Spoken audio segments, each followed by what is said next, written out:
Welcome to this introductory video on adverb clauses.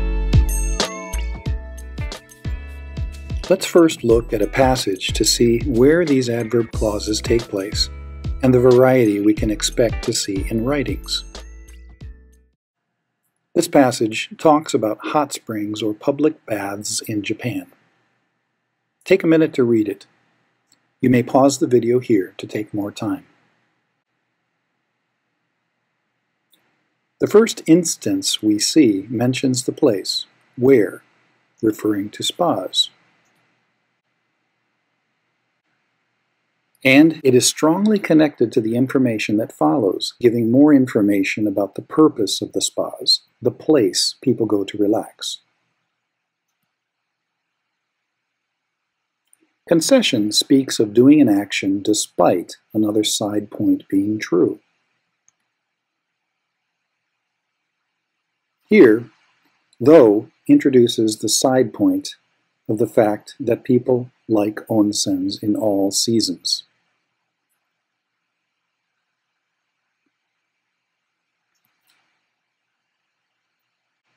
But at the same time, they especially value them in winter. This can also be said with even though.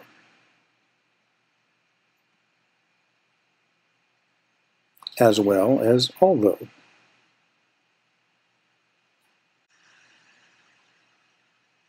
Time is another place where adverb clauses pop up. Can you find the first mention of time here? During introduces the period of time that onsens are especially valued.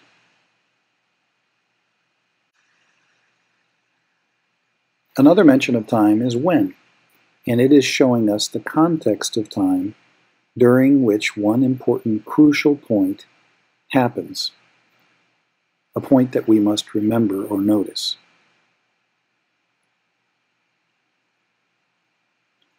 Sometimes the adverb clauses are not as clear or plain to us because they are reduced. Here, completely naked is talking about a manner or condition of the person using the onsen.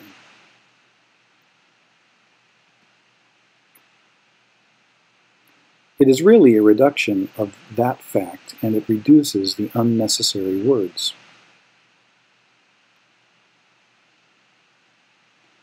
The same is true for sitting on stools, which is also talking about the state or manner in which the patrons of the onsen are positioned.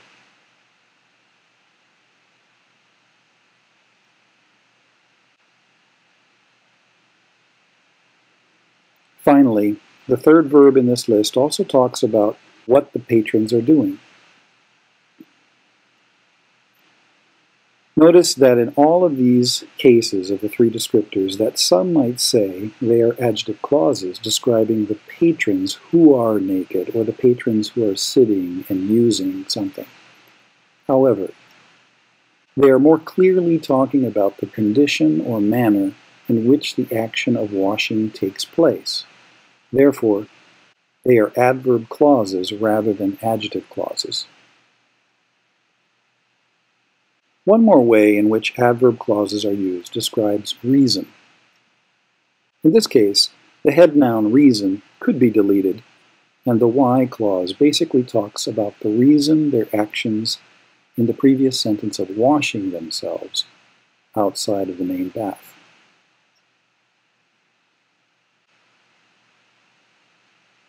One more reduction popping up toward the end is describing the context or attitude that the men have for the following sentence, where they are not paying attention to the elderly woman cleaning up around them.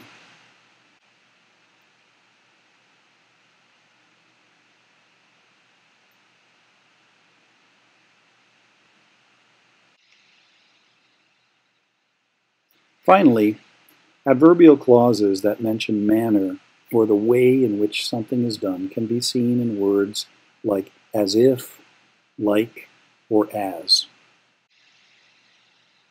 Now that we've seen some of the context where these adverb clauses take place, let's take a closer look at what they really are. They are basically groups of words that function as an adverb. So let's look a little bit more deeply at clauses and adverbs. So, what is a clause?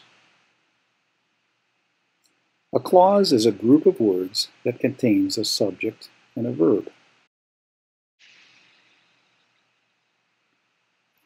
This differs from a phrase which does not have a subject and a verb, like of the work week. Clauses can be independent or dependent. There are two types of clauses. Independent clauses are called sentences as they can stand alone and express a complete thought. Dependent clauses, or subordinate clauses, are subordinate to something else, usually an independent clause, and depend on it for meaning. Here are some examples with the dependent clause underlined.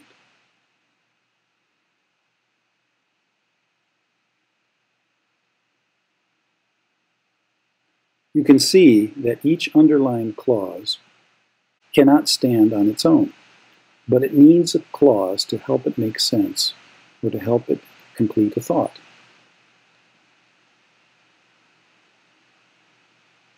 Adverb clauses are clauses that function as adverbs. Since they are dependent clauses, they must have a subordinating conjunction to connect them to the other clause. Subordinating conjunctions can be arranged according to the purpose of the clause that they begin. Here are some examples of subordinating conjunctions. Time, with words such as after, when, until, and so on.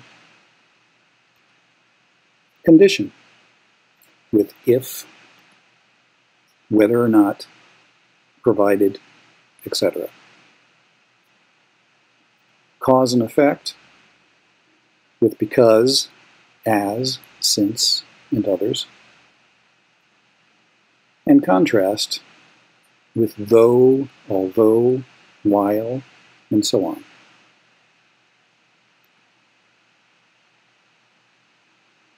Here is one example of the clause beginning with whether.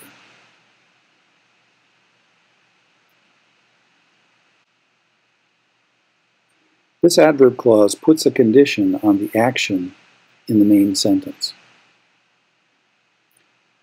Most of the time, an adverb clause will be separated from the other clause with a comma.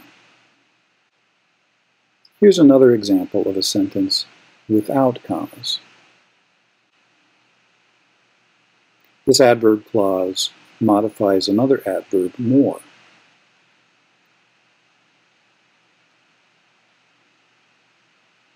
Since adverb clauses function as adverbs, let's look at the functions of adverbs. They modify verbs, adjectives, and other adverbs. They tell us why, when, where, how much, how often. And sometimes they can begin a sentence that is a question and give more information. Here are some examples according to what the adverb is modifying. In these cases, they are modifying verbs.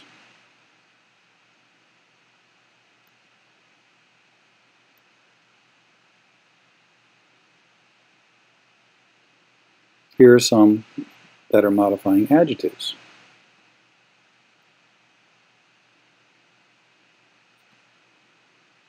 And in these last two sentences, they are modifying other adverbs. Adverb clauses can modify by telling the place,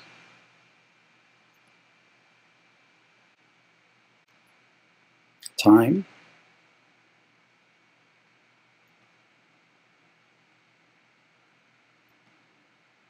cause,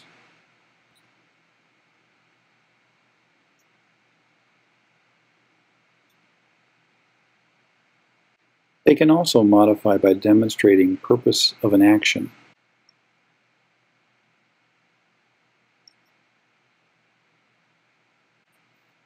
They can show concession,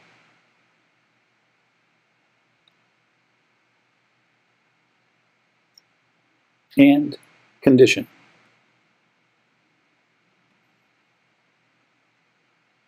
Basically, they answer the questions where, when, why, and under what conditions.